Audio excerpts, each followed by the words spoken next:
Welcome to Showing Up Solo with Hannah and Nicole, your guides to navigating online marketing for your business. Hi, everybody. Welcome to another episode of Showing Up Solo. Today, Nicole and I are joined by Audrey Joy Kwan of AJK Consulting. Audrey is a business growth strategist. Audrey, could you tell us a little bit about what exactly that is and what you do for your clients? Yeah, I help creatives and consultants and strategists build businesses where client work isn't dependent on them to scale. That's what I do. That's the basis of the work that I am focused on in my business. Wow. So making sure the client work isn't dependent on them. That sounds like a great idea, doesn't it, Nicole, as someone who Yeah, so I'm really curious of what would be what would be some signs that someone is going through, that they're like, this is what my business looks like. I need someone like Audrey in my life. What would that look like? Yeah, that's a great question. Someone who needs an Audrey in their life would be at a place in their business where they're bumping up against capacity issues. So a capacity issue is where they can't take on any more clients, or they might feel like they're going to explode. And because they have that capacity issue, they also have a revenue ceiling that they've hit. Okay. I can understand that capacity issue. It is tough when you're doing it almost seems counterintuitive, but it can be really tough when your business is going really well, because suddenly you have all these leads, and hopefully if everyone's doing their marketing the way they should be, that won't be the problem, getting leads. But then you just don't have room to take any more on. And so what does someone do when they've reached that capacity? Like, what is the next step? How do you get out of that? I am a big believer in systems and processes. So it really is identifying the systems that you need to put into place and the processes that you need in your business, so that you can have someone come into your business and support you to do some of that work, which then frees you up to do other things. You can imagine if you're in a business where you are doing all the service delivery, there's no time for you to go out and market your business or do sales. And so the goal of getting systems and processes into your business is to free the business owner up to do more of the work that helps build the business. Yes. Oh, that's so important. Yeah, so it sounds like creating those routinely things that, like, the systems and processes you're saying, that allows them to focus themselves on other things, not just spread themselves thinly across everything, where, as soon as they're getting a new lead in, instead of having that panic feeling of like, oh my goodness, what am I going to do? Not like I can't take on another person. Now they're able to work through that and continue growing. Yeah. Like if you think of a business at its core, I know a lot of people are not going to want to hear this, is a well-oiled machine, right? So that's what a true great business is at its very core, well-oiled machine. And I think when people think about processes and systems in their business, they can tend to get really overwhelmed because they think, okay, well, where do I even start, right? And that's often a question that people ask. I think that when you think about processes and systems, the way that you look at the systems in your business is really important. What I mean by that is, like, every business has like 5 core systems. Okay. Like it really boils down to 5 core systems. And those systems are marketing, sales, delivery, human resources, and administration, right? So marketing are the things that you do to create visibility. Sales are things that you do to convert people into buyers. Delivery is, how do you deliver your service? Human resources, that's the hiring and training, and administration is usually finances for small business owners. I love sorry, Hannah, really love how you split it all up into different themes, because I think a lot as business owners, you kind of forget how they are different, but they all rely on, like, it's a marriage of all of them. So I really liked how you explained that. Yeah, everything has to work together. Yeah. It's Yeah. like they're like core functions in your business. And without those core functions, your business can't make money. And when you have a business, you're in it to make money. Otherwise, it's a hobby. And I think when you start to think of your business as systems, you're able to then take one system and understand or develop the process underneath that system, right? So a system is a core function in your business required for your business to make money. A process are activities that are inside that system that work together to make that system function. And so if you think of process and systems, if you think of where to start, the best thing to do is to choose one service, one system. That's how we start, right? If you're thinking of scaling a business, we're thinking of putting processes and systems in. My philosophy is always one service, one system. I love that because you're right. Like, you don't have to, I think it's very easy to fall into the trap of, okay, if I'm going to start bringing someone in and outsourcing, they're going to have to take over all the duties that I do. Like, and it's not, it's like, you start with one element of the business and get that running smoothly. And then you start to work your way through it. I love that concept. I also love the way that you explain the difference between processes and systems, because I think often we can hear those two words and think of them as interchangeable. They're not. And so, yeah, it's kind of like, and correct me if I'm wrong here, but like the system is the cake and the process is the recipe for like that end result of a cake. Yeah. I love that analogy. I think Yeah, that's me too. I love it. Now I want cake. Good. I think when we think of a business that is able to grow, we have to really look at the actual product delivery or service delivery for business owners. And that's usually where I actually recommend that we start, right? So if we think of growing a business, typically we need to start at looking at the delivery system and the process underneath that. Because if you can't tighten that up and you can't get the process out for delivery, you're always going to be stuck being the one doing all that work. The work's always going to be dependent on you. Right? So usually when we come across, or most often the people that I work with, they have that capacity issue. So we start with the delivery processes.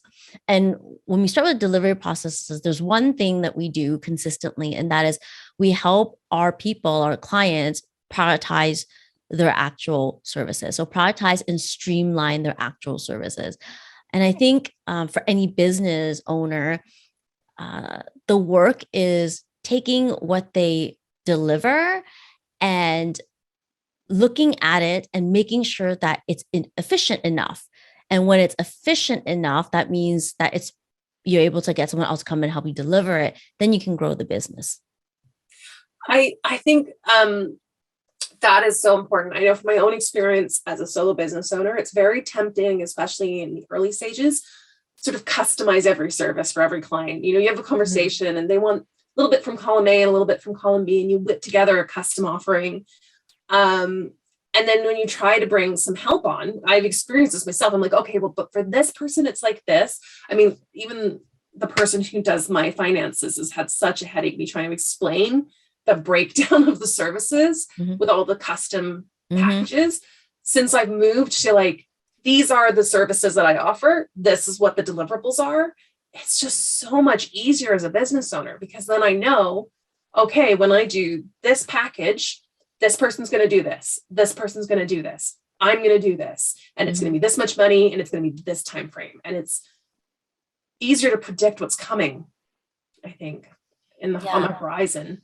Oh yeah, like Hannah, I think what you're speaking to is this idea of prioritizing your services, right? And so prioritizing your services really means making sure that what you have as a package, there's no scope creep. That means that you're not adding things randomly in there just because a client's like, well, I think I need this. And you're not just popping something in there because the client says you think you need it. You really set your packages, and you know that your packages can deliver a result. And because you know that package can deliver a result, you don't have your clients come in and deviate from that. Like, they're not coming in saying, I need this, I need that. And then you're not customizing. Because I think the customizations in service delivery is what makes it hard to scale. right? It makes it really hard to scale. Now, that's not to say, because I work a lot with service-based business owners who are building what I call the agency model. So they're service providers. That's not to say that you can't offer multiple different types of services, right? You can, right? But that one service that you offer should be run a very specific way. And then you have a second service offer that should be run a very specific way. So you can have multiple different productized services inside a service-based business, which is an agency at its core. That's very interesting. So, because I heard you say earlier that, the first thing that you believe is as a business owner is they should look at the delivery of services. So once someone has started looking at that, what would be the biggest learning place for them in terms of making it easier for them as a company to grow, but also to be a CEO or a leader of other kind of staff? What would your recommendations be in that? Can I clarify that question? Yeah. So what would your recommendations be in terms of someone who's moved from the deliverables, how do they continue growing from there? What would be the next step? Right. So from what I can understand, what would be the question is, if someone has fully productized their service, and they have created the processes for that service, what is the next step for that? Yeah, would it be hiring people? Would it be no, that's a great question. So I think when someone has prioritized their service and they have the processes for their services, the next like you mentioned, the next objective is to determine who can come in and fulfill the shoes of delivering that service, right? So it's a matter of building your team, right, to support that service itself. I think that when we talk about building teams, I'm a big believer in what I call not just spraying and praying with job descriptions. I'm a big believer in really strategically hiring, and strategic hiring doesn't just mean, oh, I think I need someone for this role. I have an idea of what this role looks like. I'm just going to write down a piece of paper the things I think I need them to do and spray and pray. So put it out there and pray that someone comes in and fills that role. I think for me, where it really starts after you productize your service and start to look at the processes on how to deliver that service, and are confident that, with those processes that it can be delivered by someone else, the next step is really to design what I call your team chart, right? So you've got to know what the actual team looks like to actually support delivering that service.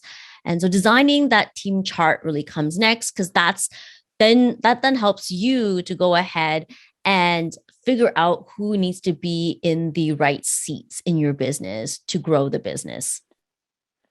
That's interesting. I've never heard of the spray and pray term, but I'm so curious about it, especially like as you say, like coming up with the strategy of who's going to fill the seats and what are those seats that they're filling. So yeah, and I think that's a role that a lot of just coming from a VA background, people can fall into. I think it's very tempting to be like, I've got too much work. I need just someone to take some of it. And you just kind of throw all the things you don't like doing off your to-do list and hand them over to someone, rather than you end up with a generalist who's knows a little bit about everything, rather than a specialist who can maybe execute what you need to execute in a really efficient way. And I getting what I'm getting from you, Audrey, is that it's better to get 3 specialists than one person and hope they can handle all of the roles, because you're basically asking them to wear a lot of hats. Yeah, I think when you look at a prioritized service and you have the processes fleshed out, it becomes a lot more apparent to you on what seats need to be filled, right? So let's say, for example, you are a web design agency or a web design consultancy, and branding is one of your services inside that business. Well, branding just isn't just you brand.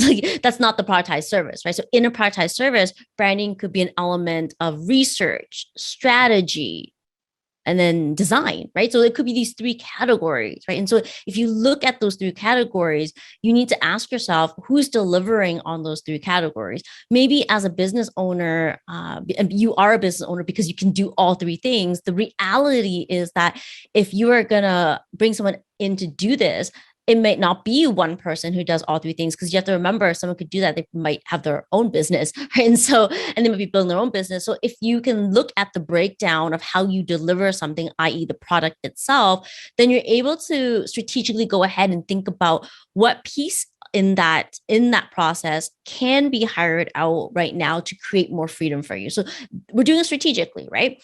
And so at that point in time, when you know who can fill what roles, you're then looking at, of course, how much money you have to work with, and you're aligning it up to make sure that the person you bring in to fill that role still makes the product profitable. And it frees you up a little bit right now, but once it frees you up a little bit, you can then go out there, make more money, come back and hire for the next role, right? So very strategic in how we build a business using systems, processes, and strategic hiring. I think I've got cake on the brain, but I'm picturing a bakery analogy again. But like, if let's just say you're an at-home baker and you want to start your own bakery shop, and you've got like 3 signature cake recipes that everybody loves, like your carrot cake, your chocolate cake, and your strawberry shortcake or something. And you can productize, those 3 products, right? And then you can get someone in who their only responsibility is to make the chocolate cake, and someone else whose only responsibility is to decorate the chocolate cake. And then once you've got them making chocolate cakes that look amazing, then you do the carrot cake and then the strawberry shortcake or the whatever it is. I obviously want some cake. Yeah, me too now. But see, like, I can see it very simply in those processes. And then then you could bring someone on to sell those cakes and another person to market this. And sorry, I can see how the pieces fit together. It's a little harder to see those pieces when you are a service-based business provider. But I think if you can think of your service as a cake, it's a lot easier to break up those roles. Mm-hmm. Oh my gosh, you said something that's so, it's just so key. You said that as the actual business owner / service provider, it's really hard to look into your business at times and pull out the pieces, right? And I think that is true of many, if not most, entrepreneurs out there, because if you think about your special magic sauce, a thing that makes the service go really well, that lives in your head, right? It's right in your head.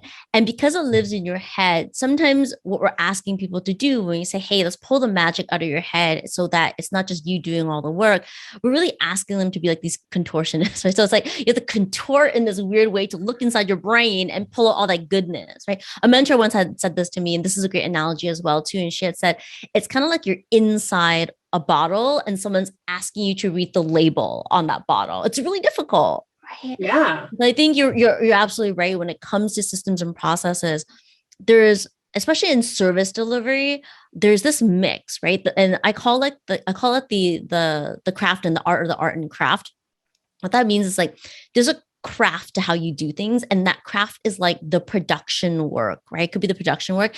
And sometimes when you think of the craft, it could be really easy for you to see the steps of like A to B to C to E, whatever that is, right? But there's this other side to it, and the other side is what I call the art, right? The art could be strategy. It's whatever that magic is that helps the entrepreneur do this thing that really helps clients feel really special.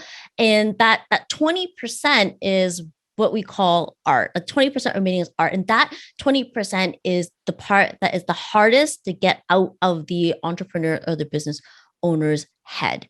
And yet what's really amazing is that, and true, is that 20% is really what makes the rest of that 80% work really well. So have you ever heard of the 80-20 rule? It's I always have a hard time pronouncing it. I call it the 80-20 rule, but there's a name to it. Pareto's principle. Mm-hmm. Pareto's principle, where it's like 20% of the things you do create like 80% of the results. This is also really true of like prioritizing your service delivery and getting the processes done for your service delivery. The 80% that is the easiest, that's great.